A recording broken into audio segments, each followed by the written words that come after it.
Fellas, bit of a random video considering we have UFC 296 tomorrow, but we have some new leaked fights for 2024. Some are on UFC 298, some are on UFC 299, some are just on certain fight nights. I did a video like this before and there was actually some banger fights.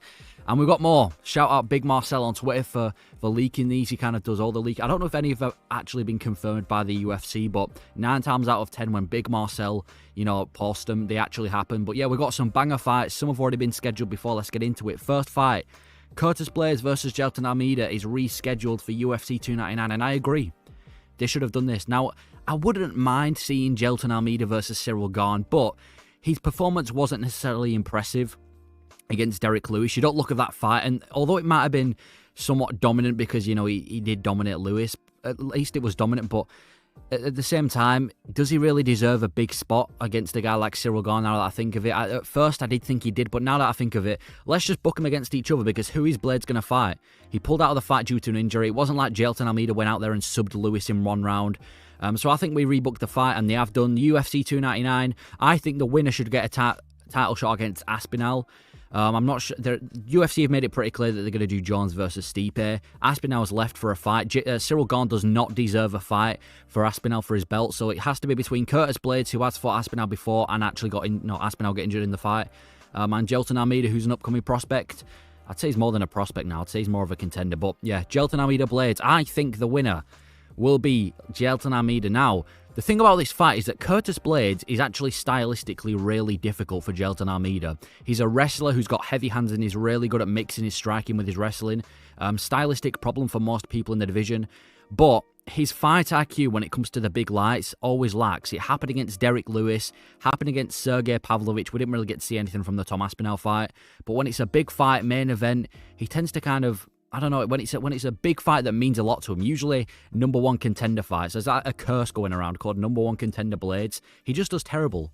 And I feel like he's going to do that in this fight. Jailton Almeida, he's got impressive, really good submissions, obviously, S-tier grappling. His striking, I wouldn't say it's S-tier striking.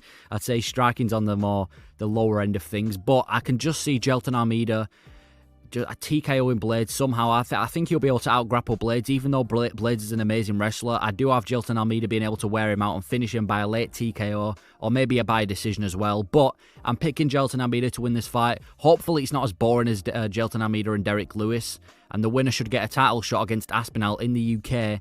It feels weird to see a title shot for a guy with an interim belt, but, I mean, Jones don't want to fight him, so let's do this. Fight IQ is going to let Blaydes down, and I've got Jailton Almeida winning this. Let me know who you think's going to win. Next fight. This is an interesting one as well. Henry Cejudo or Mokaev.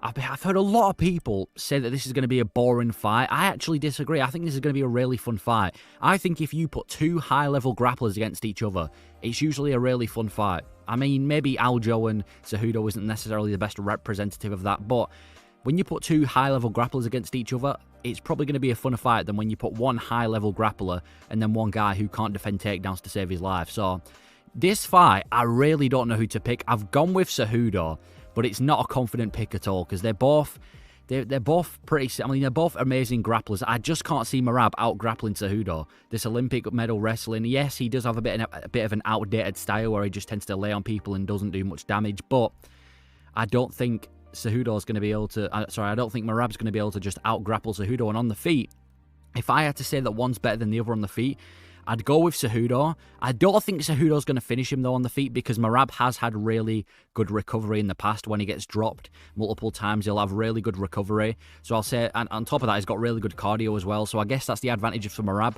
But I'd say technique-wise, I'd definitely give it to Cejudo. But yeah, this is going to be a great fight. Winner should get a title shot, especially Mokaev. If Mokaev wins, I think we have to give him a title shot against the winner of O'Malley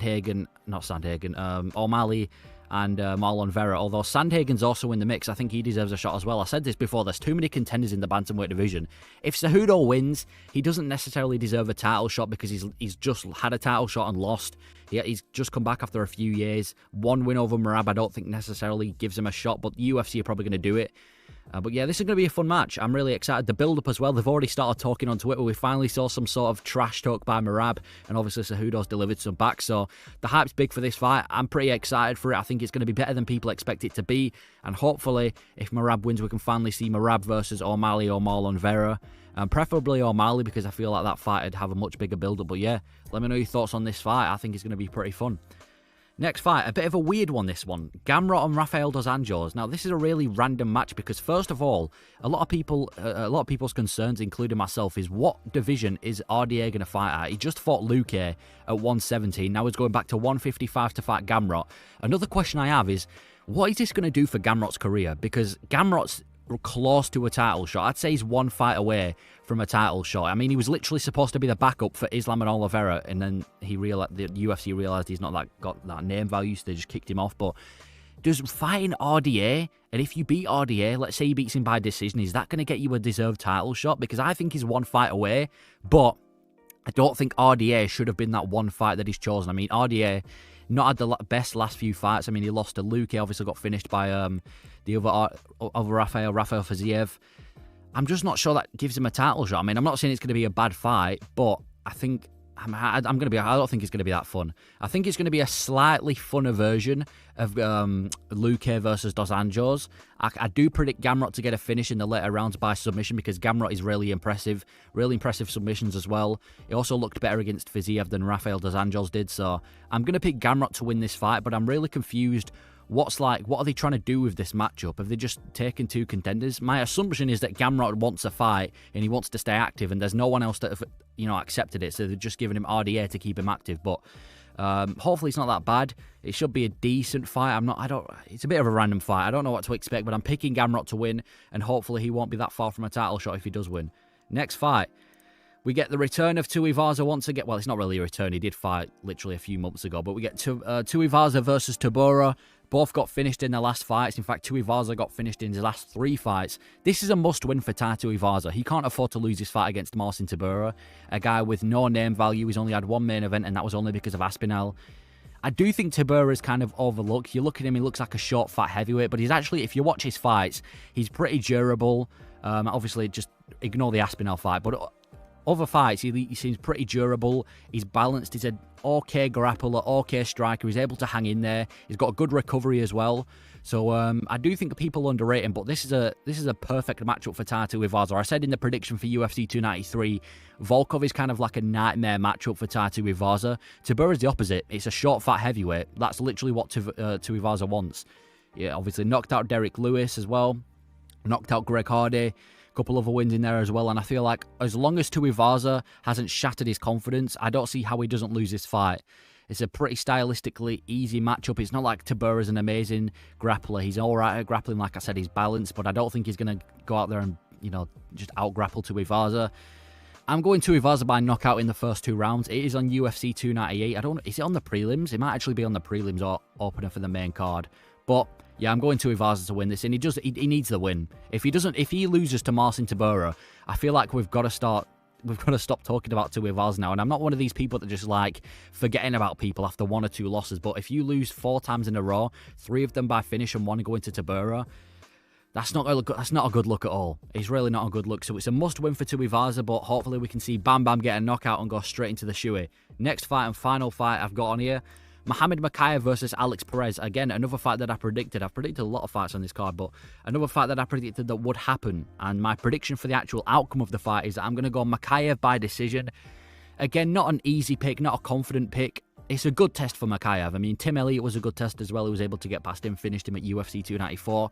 Alex Perez, another good test. I think he's ranked number 5. Perfect fight. Perfect comeback for Alex Perez. He's really inactive, though, as Perez. His last win was 2020. His last fight was July of 2022. He's pulled out of countless fights. Let's hope he doesn't pull out of this one. If he does, get him out the UFC or at least lower his ranking. Mokaev's on a streak, undefeated in the UFC. Actually, he's undefeated everywhere. Never lost a fight in his life, not even amateur. So he's never lost a fight ever. Mokaev's got this weird style where he doesn't really tend to do great for the first bit of the fight. I know his UFC debut doesn't really, correlate with that, but from what we've seen, he doesn't start off really well, but he tends to kind of overcome adversity and find like a finish out of nowhere. It tends to be a submission. Alex Perez is a dangerous fighter, though. He's got a good mix of submissions and knockouts. So I don't think it's going to be a Mokaev submission. I also think maybe they're pushing him too quickly. I don't know. But I'm going to go Mokaev by decision. I think he's going to go out there, especially with the inactivity that we've seen from Perez. I reckon Mokaev's going to go out there. I reckon he's definitely going to get a few submission attempts, but it's not going to he's not going to get the actual submission. I'm going to go Mokaev to win. And from there, I think the flyweight division will be much better because Mokaev, he's an interesting guy. He gets finishes pretty often. He's good on the mic. He speaks pretty decent English. So if we see Mokaev against someone like Manel Kape or Kai Kara France or any of the top guys, that's a dream. The flyweight division might actually start becoming hype. So I want Mokaev to win. Hopefully he does win. I think he would win as well. But yeah, that's another fight that's been announced. And just let me know your thoughts on these fights. I think there's some pretty decent fights in here overall. Yeah, thank you for watching.